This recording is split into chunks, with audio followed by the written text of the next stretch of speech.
Olá, seja bem-vindo e bem-vinda aqui no canal e hoje vamos ver vários sinônimos de produtividade. Hoje nós vamos falar disso com base no livro Scrum. Mais uma vez, se você é novo no canal, esse é o canal Comece com Livros. Se inscreva no canal, compartilhe o vídeo e clique no like. O primeiro sinônimo de produtividade é acelerar, mas isso não quer dizer fazer as coisas com pressa. Quando é falado sobre acelerar no Scrum, geralmente o autor está falando de realizar logo as atividades que trazem mais resultado, ou atividades que fazem eu me aproximar mais do produto final, de retirar os obstáculos que impedem você ou a sua equipe de trabalhar melhor, de dar prazos para as atividades de acordo com a velocidade da equipe, e não em planos sem embasamento ou mesmo que seja em experiências passadas. O segundo sinônimo é retirar os obstáculos, ou seja, descobrir o que impede a equipe de avançar. Enfim, tudo deve fluir de forma calma e rápida por todo o processo. Inclusive, é importante que haja uma pessoa responsável somente por isso, retirar os obstáculos que impedem ou atrapalham a equipe de seguir. Tudo que atrapalha o fluxo de trabalho é um desperdício. O vídeo passado foi justamente sobre isso, os desperdícios que atrapalham a sua produtividade. Então, se você não viu ainda, não perde essa chance. O terceiro sinônimo de produtividade é a inspeção e adaptação recorrente, e para isso é preciso que o feedback aconteça de forma imediata, para que a adaptação da equipe possa acontecer o mais breve possível. Por isso, o Scrum trabalha com sprints.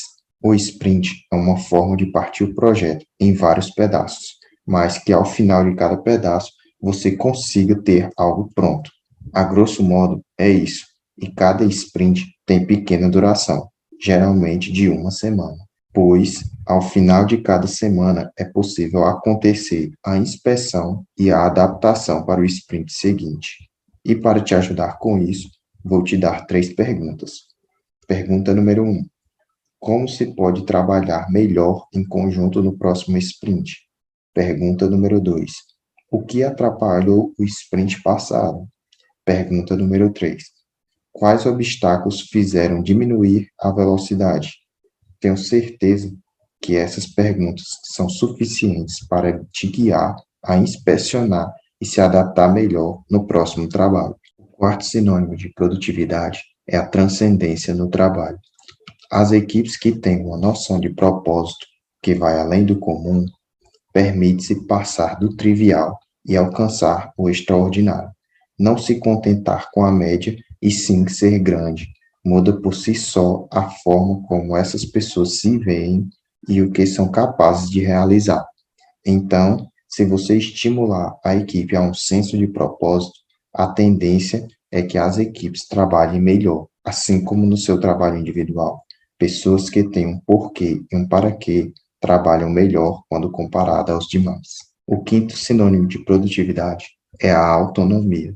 As equipes que são auto-organizadas e se autogerenciam podem decidir como vão executar o trabalho e têm o poder de fazer com que as suas decisões sejam cumpridas. E uma das formas de conseguir isso é deixar que as pessoas que vão realizar o trabalho decidam como elas vão alcançar o objetivo. Decidir gera uma boa dose de autonomia e responsabilidade.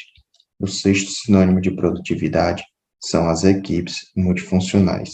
E as equipes multifuncionais geralmente têm todas as habilidades necessárias para completar o projeto, e essas habilidades alimentam e reforçam umas às outras. Ou seja, as pessoas precisam estar capacitadas para realizar o trabalho e possam se ajudar mutuamente na produção. Portanto, procure pessoas que complementem suas características na execução de algumas atividades. E também tenha isso em mente quando estiver montando as suas equipes. O sétimo sinônimo de produtividade são equipes curtas. A equipe ideal é aquela com até 7 pessoas, com 2 pessoas para mais ou para menos, diz o autor do Scrum, ou seja, equipes entre 5 e 9. Porém, já foi comprovado que equipes com mais de 9 pessoas perdem a velocidade. Putnam descobriu que, quando tinham mais de 8 integrantes, os grupos demoravam muito para concluir as tarefas. Equipes de 3 a 7 pessoas despendem cerca de 25% do esforço das que tinham entre 9 e 20 membros para realizar o mesmo trabalho. Então, não vamos contra essas comprovações. Mantenha as equipes com no máximo 7 integrantes e trabalhe para aumentar a velocidade. Uma das explicações para isso é o cérebro humano. Um estudo de George Miller concluiu que o indivíduo médio consegue reter na memória de curto prazo um número máximo de 7 itens. Portanto, equipes com mais de 7 pessoas começam a dificultar para cada membro saber no que cada pessoa da equipe está contribuindo. Além do que, cada pessoa nova que entra no grupo demora um tempo para entrar em sintonia com os demais. E o resultado disso é que a equipe desacelera. Essas foram as conclusões deste pesquisador. O oitavo sinônimo de produtividade é saber com precisão o tempo que cada atividade leva. Só que a mente humana é péssima para fazer previsões, dimensionamentos e estimativas. Porém, ela é muito boa com dimensionamento relativo, ou seja, comparações. E isso está recorrentemente no nosso cotidiano. Por exemplo, você não sabe qual as dimensões da sua camisa, mas sabe se ela é P, M, G, GG, etc. Esse exemplo do livro ajuda bastante ao que quero mostrar aqui. Para nós, é mais fácil dizer qual tarefa é mais rápida ou mais lenta do que estimar o tempo em si. Portanto, a probabilidade de acertar o esforço que você vai ter numa determinada atividade é maior quando você faz uma comparação do que tentar estimar a quantidade em si. E isso não quer dizer falta de experiência, mas sim usar o seu cérebro a favor do seu planejamento. Então, vimos hoje que para o nosso trabalho ser produtivo, nós precisamos procurar formas de acelerar, retirar os obstáculos, fazer inspeção e adaptação recorrente, ter transcendência no trabalho, ter autonomia, buscar equipes multifuncionais, trabalhar com equipes curtas, precisar melhor o trabalho. Comente o que mais chamou a sua atenção no vídeo de hoje. Ajude o canal compartilhando esse vídeo para mais pessoas. Clique no like e se inscreva no canal. Ative as notificações para não perder nada que acontece aqui no Comércio com Livros. Obrigado por assistir até o fim. Até mais.